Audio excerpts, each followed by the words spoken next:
Amigos, estamos aquí en la librería Ibero, en Larcomar, para una nueva edición del programa Jardín de Libros. Como ustedes saben, el año pasado se cumplió el bicentenario de la muerte de Mariano Melgar, el poeta y prócer arequipeño. Y justamente, Teresina Muñoz Nájar y Omar Ceballos han preparado el libro Marianito, el poeta enamorado. Omar Ceballos justamente nos acompañará ahora para hablar de este interesante libro y cómo ha sido creado. Amigos, estamos aquí en la librería Ibero en Arcomar para conversar con Omar Ceballos, periodista e ilustrador, que ha preparado junto con Teresina Muñoz Nájar el libro Marianito, el poeta enamorado. Cuéntame un poco cómo se origina esta idea genial de contarnos la historia ilustrada de Mariano Melgar. Bueno, fue a raíz de las celebraciones del bicentenario de la muerte del poeta arequipeño, que dicho sea de paso en Arequipa, y no solo Arequipa, sino a nivel nacional, se hicieron una serie de eventos, básicamente académicos y de revisión de su obra, de su poesía, ¿no? Reedición de muchos libros, en fin, siempre de la parte seria, digamos, de Melgar. Sin embargo, no había nada que fuera hecho para los chicos, ¿no? Y con Teresina ya veníamos trabajando muchos libros para niños, con bastante éxito aquí a nivel nacional, de modo que una tarde nos pusimos a pensar y dijimos, oye, ¿por qué no hacemos algo sobre Melgar? Entonces ella, que además muy rápidamente tiene las ideas, dijo, ya, vamos a contarlo como en primera persona, como si él fuera quien le cuenta al niño su vida, ¿no?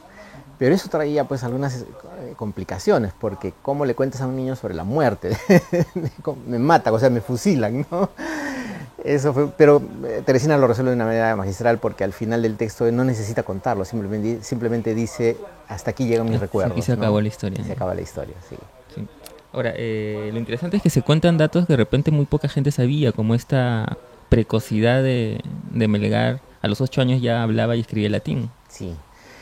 Justamente eso es, creo, parte del aporte que nosotros hemos querido dar con este libro, porque lo que queremos es que los chicos sepan quién fue realmente Melgar, no solamente aquel creador de yarabíes y de poemas, además que casi todos los poemas, si tú los revisas, son desgarradores, son de esos amores tristes, ¿no?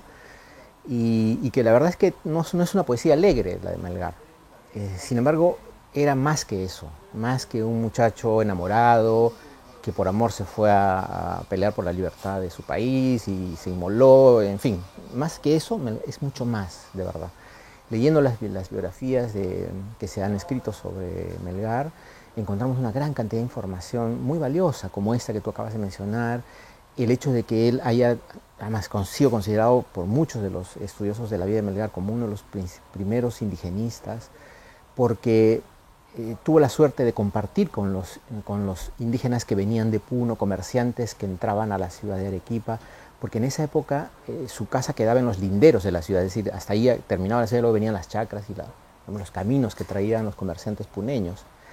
Y además en ese tiempo no les permitían entrar a los comerciantes al centro de la ciudad, entonces se quedaban en los alrededores, y el padre de Melgar los albergaba en su casa, y Melgar, pequeño, empezó a alternar con ellos. Entonces te das cuenta que él tenía ya una visión del mundo mucho más amplia que cualquier otro niño, y además, por supuesto, era un genio, porque a esa edad, que ya leía con bastante precocidad en otros idiomas, el haber entrado al seminario de San Jerónimo en Arequipa le permitió tener acceso a los libros, ¿no? Y eso creo que es una parte importante de la vida de Melgar. Y esa anécdota de este sacerdote que le corta el pelo, ¿cómo la encontraron? Porque el padre estaba empeñado en que él fuera cura, ¿no? De hecho, en aquella época los curas tenían muchas más facilidades, bueno, hasta ahora, ¿no? Y tenían acceso a libros y tenían mucho poder también dentro de la sociedad arequipeña, de modo que tener un hijo cura era pues tener una luminaria en la familia, ¿no? Y entonces parte del proceso, digamos, para convertirse en cura era someterse a la tonsura, es decir, que le cortaran el pelo en la coronilla, como más o menos se hacía antes, y entonces de esa manera ya él era uno de los iniciados, ¿no? Entonces se tuvo que someter a eso, probablemente con bastante vergüenza, pero en esa época era, digamos, un honor al pertenecer de alguna manera a la religión católica, ¿no? ¿Cuál es la relación que existe ahora actualmente en Arequipa respecto a la figura de Melgar? A pesar de que Melgar es más allá que un club de fútbol, más que sus yarabíes y poemas que conocemos, quizá muy poco, no se difunde su vida, como suele pasar con muchos de nuestros héroes olvidados, ¿no? En los colegios no se enseña parte de sus vidas, ¿no? y tampoco porque no hay material didáctico adecuado como para los chicos y puedan llegar a él. Si un niño lee este libro de Marianito, puede introducirse en su vida y entrar y entender de que era un chico interesante, un chico que pudo haber aportado, enseñado muchas cosas, ¿no? Entonces, este aporte creo que sí es valioso para ellos, porque lo que queremos es iniciar en los chicos en que entiendan que un poeta como Melgar es más que simplemente un equipo de fútbol, como te comentaba, o un poeta que simplemente escribió algunos versos y yarabíes. Preparar un libro para niños es difícil, pero tú con Teresina ya tienen varios proyectos realizados. ¿Cómo lograron encontrar ese secreto, por decirlo de alguna manera, para captar la atención de los pequeños? Cuando nosotros iniciamos nuestra primera colección de libros para niños, que se llama Historias Deliciosas, que fue una idea de Teresina, ambos no nos conocíamos, éramos simplemente conocidos del ambiente, pero nunca habíamos conversado. Y ella tenía esta idea de que algunos productos típicos del Perú contaran su historia, ¿no? Pero no encontraba un ilustrador, alguien que hiciera viable esta idea. Hasta que un día alguien le dio mi nombre a Teresina y me buscó. Nos juntamos en un café, me contó su historia y en la medida en que ella me empezó a contarme esta historia de la papita, por ejemplo, la vida de la papa, cómo es la papa peruana, de dónde viene, cómo nace y todo eso, yo empecé a alucinar cómo sería el personaje, cómo lo podría relacionar con el mundo, cómo podría este personaje contar a los niños y decirle, oye, yo soy oriundo del Perú y tengo muchas variedades y me llevaron a Europa y fue parte, digamos, de salvar, digamos, el proceso que sirvió para salvar al mundo durante la peste, en fin. Empecé a alucinarme todas esas cosas y esa noche hice un boceto muy rápido y se lo mandé por correo. Y Teresina se quedó alucinada, me dijo, pero eso es exactamente lo que quiero, me dijo. Y a partir de entonces empezamos a funcionar casi como una mancuerna, es decir, ella tiene ideas muy buenas que yo las plasmo en el dibujo. Entonces, y es curioso porque ella escribe los textos y no me dice lo que está escribiendo, me las manda y ella tampoco ve lo que yo estoy dibujando. De modo que al final termina el producto y es exactamente lo que ella quiere y lo que yo quería hacer, ¿no? No sé, es una cosa natural. Creo que somos una pareja digamos, que hemos podido amalgamar nuestras habilidades para lograr productos como este, ¿no? Y creo que Melgar, este libro de Marianito, que ha sido un éxito de ventas en Arequipa sobre todo, ha logrado capturar la atención de los chicos. Me comentabas que estabas preparando un proyecto sobre Hemingway, que nos puedes ir adelantando un poco para... Bueno, ya llevo 6 años investigándolo, como te comenté. Son 5 crónicas periodísticas sobre la vida de Hemingway, poco conocida y que no ha sido referida por sus biógrafos oficiales, ¿no? Esto nace hace algunos años cuando escribí una crónica sobre los 32 días de la estancia de Hemingway en el Perú, cuando vino a pescar para filmar la película El viejo y el mar. Permaneció en el Cabo Blanco, en el norte del Perú.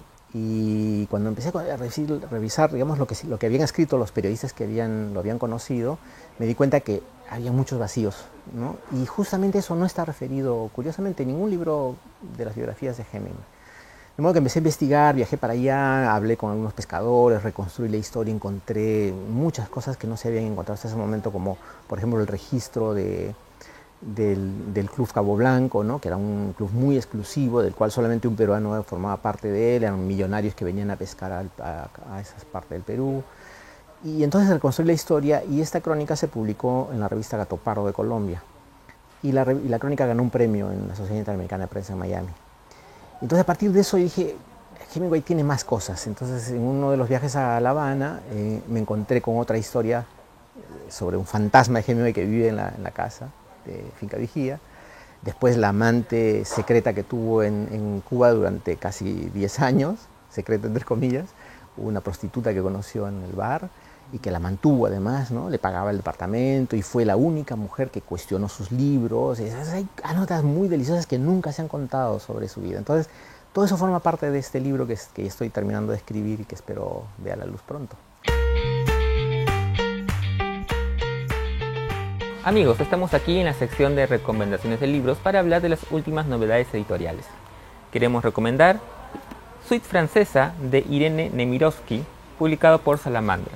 Si ustedes seguramente han visto la película y han quedado fascinados con esa gran película, yo les recomiendo que vayan al libro y van a salir mucho más satisfechos. Es una estupenda novela que ha dado pie justamente a la película que estrenaron el año pasado. Y hablando de series, la gran cantidad de admiradores y seguidores de Juego de Tronos que están esperando un nuevo libro de George Martin, pues les contamos que ha aparecido este libro, El Caballero de los Siete Reinos, Canción del Hielo y Fuego, nada menos que una precuela. Mientras esperamos que George Martin nos dé un nuevo libro de su saga exitosa, pues podemos entretenernos un poco con la precuela de su singular historia que ha sido llevada a la televisión a través de una exitosa serie. Pero hablando de sagas, los seguidores de Patrick Rothfuss, el autor de esta trilogía En el Nombre del Viento, y que están esperando justamente la tercera parte, la parte final de su trilogía, pues también pueden entretenerse con La Música del Silencio, un nuevo interesante libro de Patrick Rothfuss que tiene que ver un poco con esta famosa trilogía. Y en el rescate libresco para este programa, pues recomendaremos a un autor que es muy conocido por ustedes seguramente, Haruki Murakami, con su celebrada novela Tokyo Blues. Si ustedes todavía no han leído a este interesante escritor japonés, pues una buena manera de ingresar a su universo narrativo es a través de esta estupenda novela Tokyo Blues, publicada por Tusquets. Así que amigos, eso es todo por hoy. Ya saben de escribirnos a nuestro correo electrónico que aparecerá aquí, además de agregarnos a nuestro fanpage en el Facebook como Jardín de Libros y también de suscribirse a nuestro canal de YouTube. Nos vemos entonces el jueves con un programa muy interesante también porque tendremos la presencia del poeta y narrador José Carlos Irigoyen, que nos hablará de su más reciente libro publicado. Así que amigos, todo por hoy, nos vemos.